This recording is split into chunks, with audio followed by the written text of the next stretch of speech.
LocumBase is an online platform created for locums, freelance medical professionals, and the hospitals and practices that need them. We are building this for you. We are building this for practices so that businesses can be run better, and we're building it for locums so that you can live better. LocumBase helps you, the freelance medical professional, to fit your work schedule around your lifestyle, not your lifestyle around your work schedule. Work when you want to, where you want to. LocumBase is for every medical professional. Whether you're an optometrist, a pharmacist, a dentist, a doctor, a surgeon, a nurse, if you are registered with your professional body, you can register on LocumBase. LocumBase covers all the bases. You as a practice owner or practice manager can search for the medical professional that you need on the day that you need them, at the rate that you are willing to pay, and find the right one with the qualifications that you require. You can search, you can book, you can confirm, and you can settle payment via LocumBase. No admin for you as a practice, and no admin for you as a locum. LocumBase has your back. For more info, check out locumbase.com. Sign up today for free. Try it.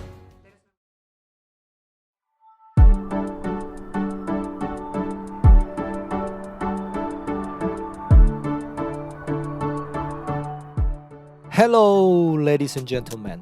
Welcome back to another episode. This is your host, David Kim.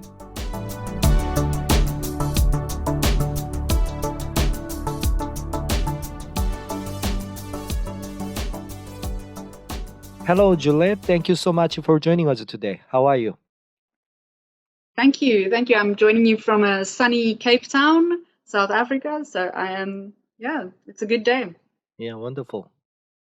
Yes, the initial purpose for the LocumBase platform is to give the control to the actual practice owner or the hospital administrator, and also empowering the locum medical professional or the freelance medical professional to manage themselves as an independent contractor without having to worry about administration of it and the paperwork of it.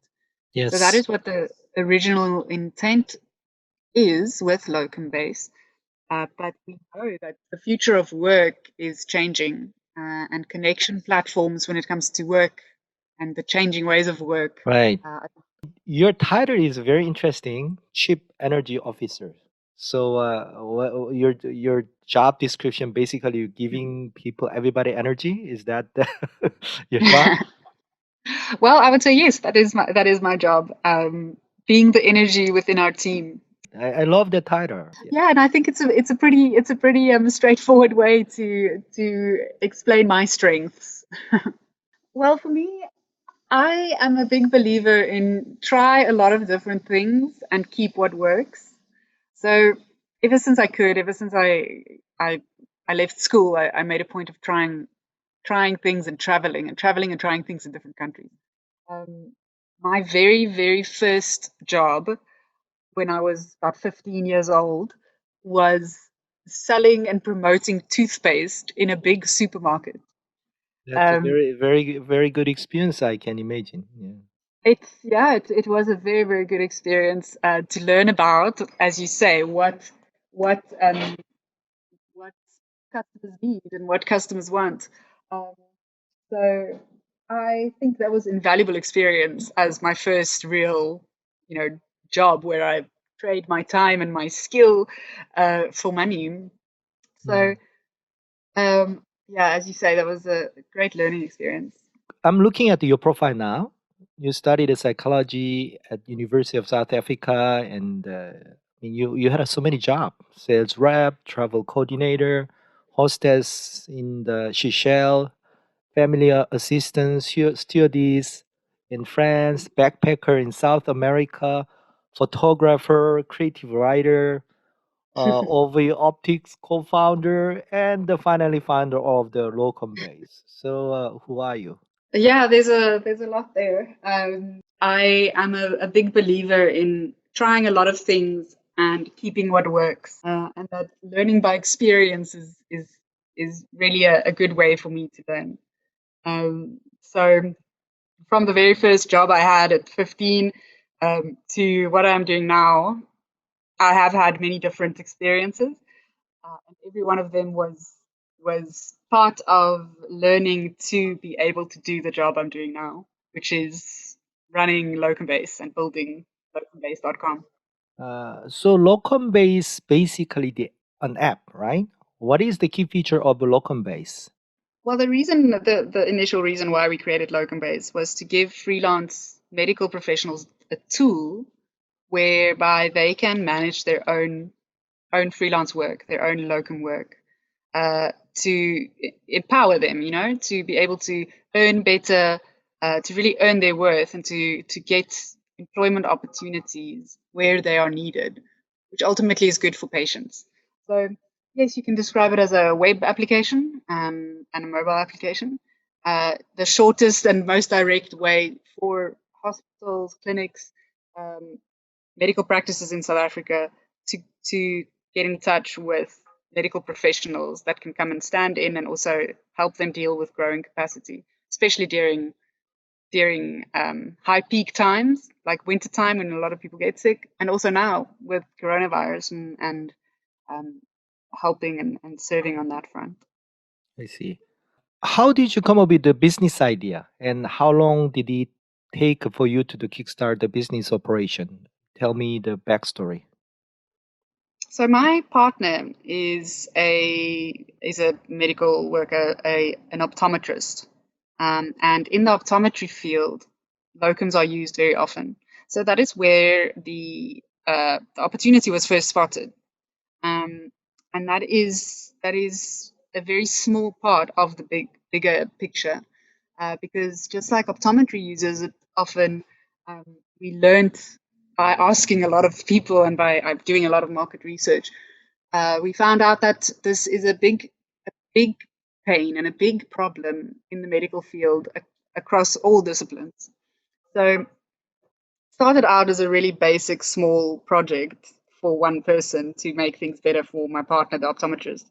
And then it grew from there to what it is now, which is a platform that's open to every medical professional that's registered with their professional body.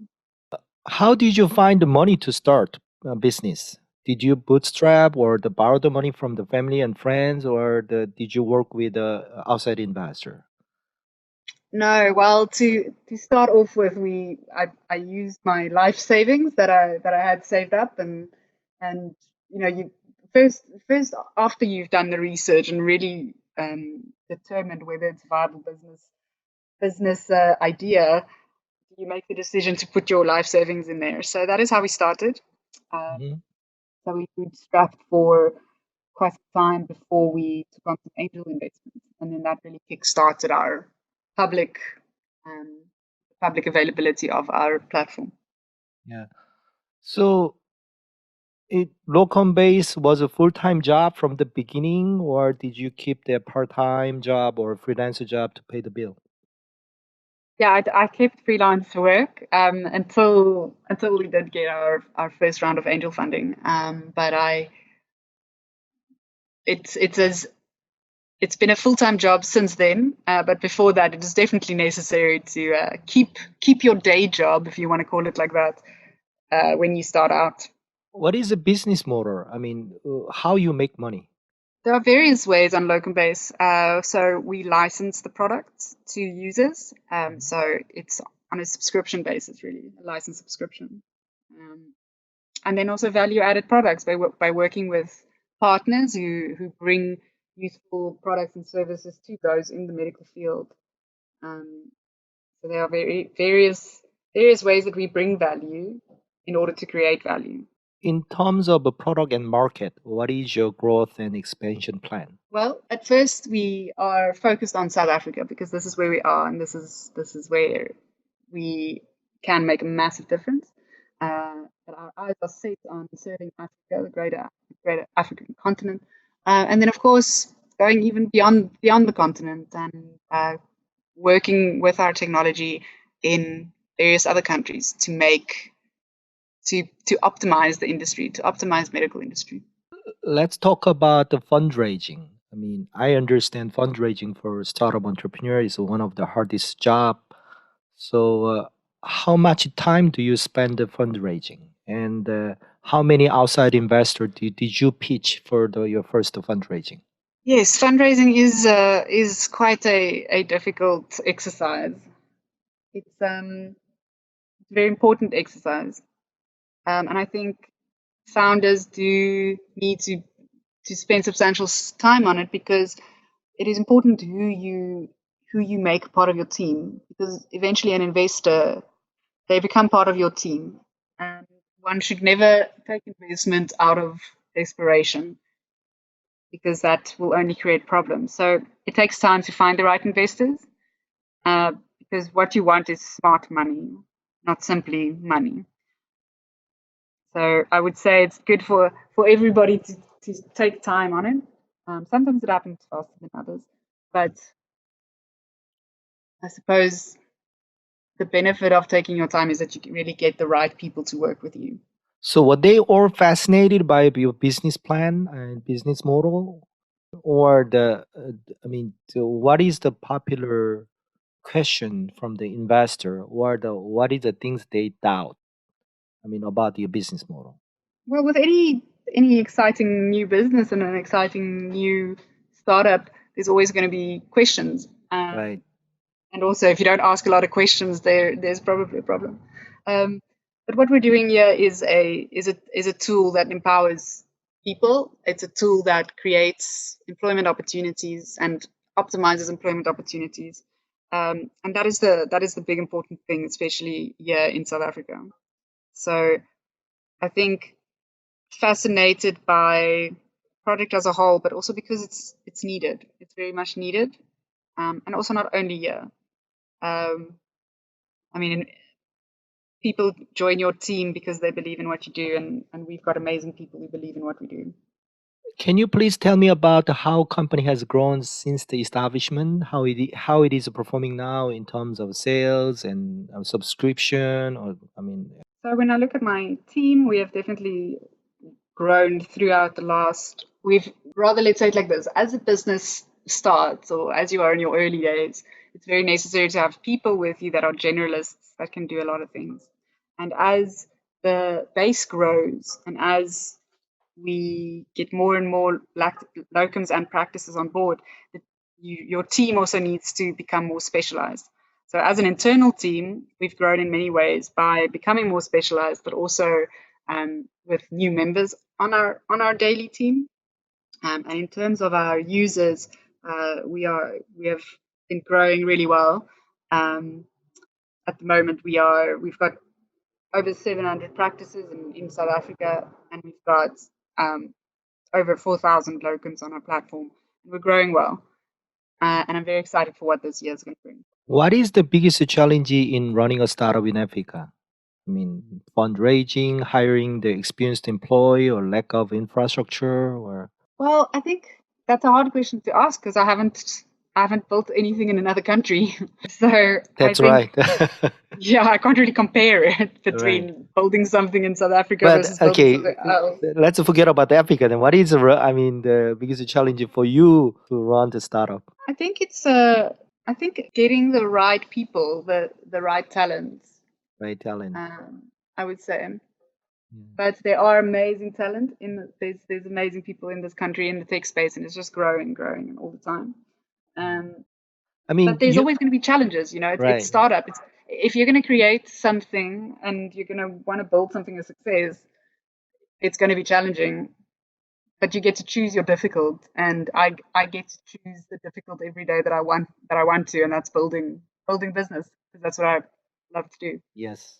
Yes. Next question is what has been the biggest failure or mistake while running a startup so far? And how did you deal with the situation? What is the lesson learned from that? Labeling something as failure is not really something I do. Okay. Yeah, you're always going to have trial and error, because again, try things, and if they don't work, change them. But I don't feel like anything that may not have worked, I don't see it as a failure. It's essentially a lesson, and then you try something different. And I suppose because I don't really look at it like that, I can't really give you a list of failures that I've learned from. I I believe that all of it is lessons. All of the good decisions are also lessons, but the bad decisions are better lessons.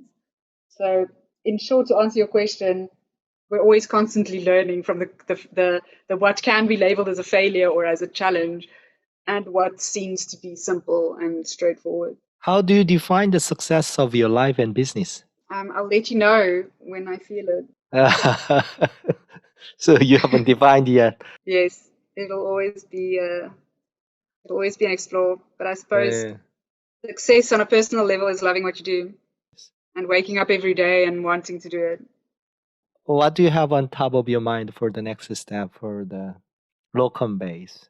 Well, our next steps for this year is creating more and more partnerships so that we can serve more and more medical workers, especially being effective during the ways that medical work has changed now.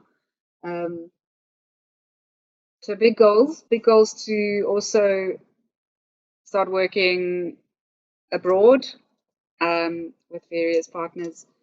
So I know that this year is going to be a good year for LocumBase. Also opportunity, right? Crisis opportunity to grow the business. Challenge means that you are growing. So Right. yes, you must be selective about what you're going to work on, because focus is also sometimes a weakness of the entrepreneur, because you see things that you want to work on, and that, I would say, is follows on from your question about what I see for myself in the future as an entrepreneur. And I think that I will never be someone who doesn't want to build new solutions. I think that there will always be ways that we can make the world around us better. Yes. Yeah. So I'll keep doing that. Yeah. Thank you so much for taking time to be on the show, sharing the exciting part of your entrepreneur journey. Thank you for inviting me. It was nice talking to you. Thank you very much for listening to this episode. Don't forget to subscribe to the podcast, share with a friend, and drop me a review. Goodbye.